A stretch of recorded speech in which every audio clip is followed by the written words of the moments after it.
Assalamualaikum warahmatullahi wabarakatuh.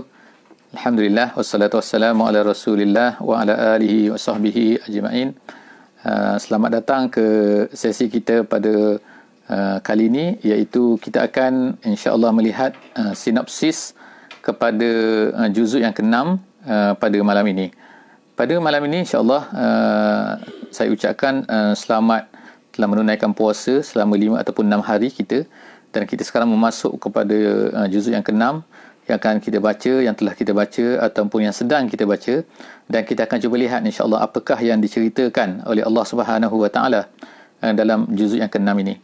Juzuk yang ke-6 ini terdiri daripada dua surah, iaitu surah yang pertama kita akan dapat melihat dalam juzuk ini, iaitu akhir surah surah An-Nisa.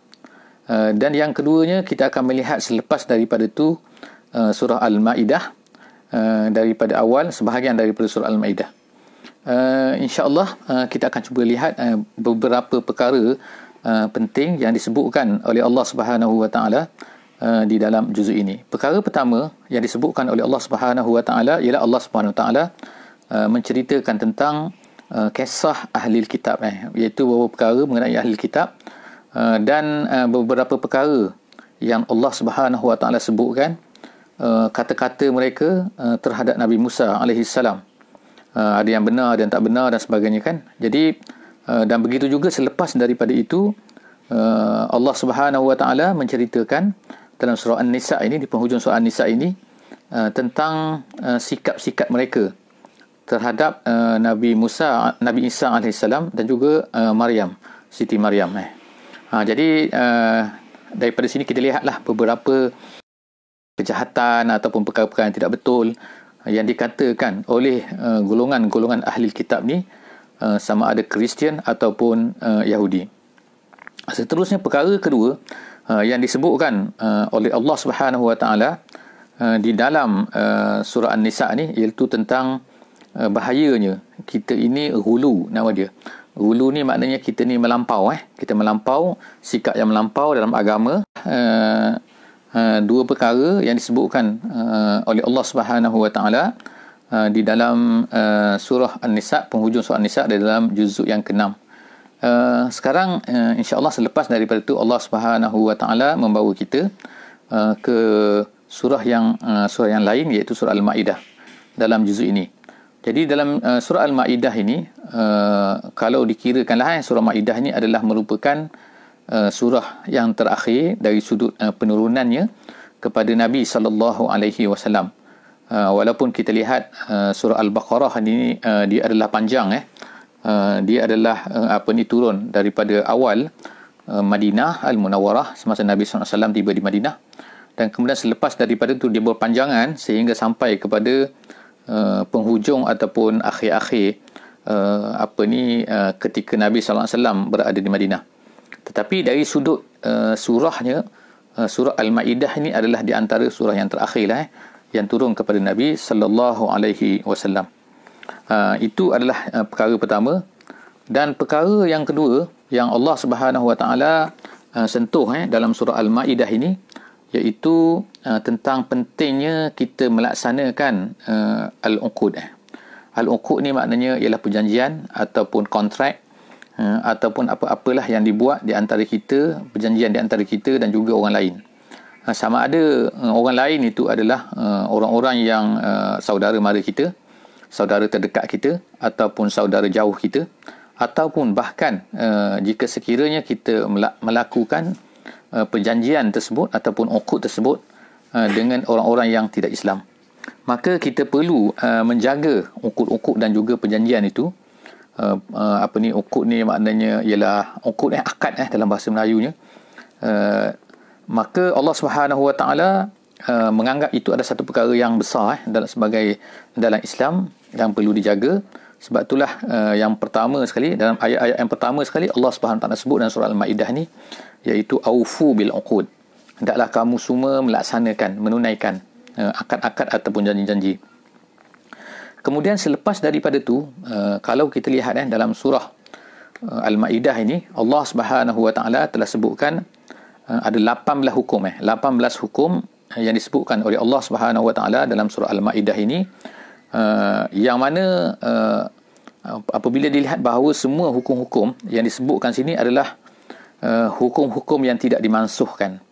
Maknanya mungkin setengah-setengah dalam surah-surah yang lain kita tengok ada hukum-hukumnya, tetapi setengah daripada hukum itu telah dimansuhkan. Tapi dalam surah Al-Ma'idah ini, hukum-hukum yang dijelaskan sebanyak 18 hukum disebutkan oleh Allah Subhanahu Wa Taala. Ianya adalah hukum-hukum yang tidak dimansuhkan. Jadi kita tak sempatlah insya-Allah untuk menceritakan segala hukum-hukum tersebut kan. Apakah dia 18 perkara itu. Jadi harapnya insya-Allah kepada sahabat-sahabat semua yang membaca surah ini akan dapat mengikuti, dapat menyenaraikan mungkinnya, bukan sebagai satu perkara yang ilmiah, tapi maknanya kita melihat bahawa banyak hukum-hukum tersebut adalah hukum-hukum yang tidak dimansuhkan. Seterusnya ialah perkara seterusnya ialah apa ni, Allah Subhanahu Wa Taala banyak di dalam surah Al-Ma'idah ini menceritakan tentang makanan. Makanan apa yang boleh dimakan, apa yang tak boleh dimakan, bagaimana seharusnya seorang Muslim itu memilih makanannya. Jadi Allah Subhanahu Wa Taala jelaskan di dalam surah ini, dalam surah Al-Ma'idah ini, dalam juzuk ini tentang perkara-perkara tersebut. Seterusnya Allah Subhanahu Wa Taala juga menyebutkan hukum-hukum yang berkaitan dengan wuduk contohnya, iaitu bagaimana melaksanakan wuduk, perkara-perkara yang perlu dalam wuduk. Dan kemudian Allah Ta'ala sebutkan tentang perkara-perkara juga yang berkaitan dengan tayamum, bagaimana nak melaksanakan tayamum dan sebagainya, dan perkara-perkara yang mewajibkan kita ini berwuduk ataupun bertayamum ataupun mandi. Seterusnya ialah Allah Subhanahu Wa Taala menyebutkan tentang kewajipan untuk asy-syahadah lillah, iaitu menunaikan saksi kerana Allah Subhanahu Wa Taala, iaitu memberi penyaksian. Maknanya tidak boleh diam, maknanya kita ni kalau kita tahu satu benda yang betul, maka kita sepatutnya kena menjadi saksi untuk kerana Allah Subhanahu Wa Taala. Dan kemudian tu Allah Subhanahu Wa Taala menyuruh kita ni supaya berlaku adil, sehingga walaupun terhadap orang-orang yang kita tak sukai, iaitu musuh-musuh kita dan sebagainya. Kerana apa? Kerana keadilan ini adalah merupakan satu perkara yang wajib dilakukan, yang wajib kita semua lakukan sebagaimana Allah Ta'ala sebut dalam juzuk ini, walaupun terhadap musuh kita, walaupun terhadap siapa saja, selagi mana ianya adalah dia adalah manusia.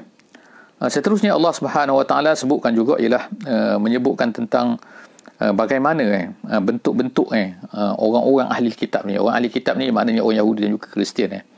Macam mana mereka ni dengan Allah Subhanahu Wa Taala, dan bagaimana sikap-sikap mereka, stand-stand mereka, perangai mereka terhadap nabi-nabi mereka.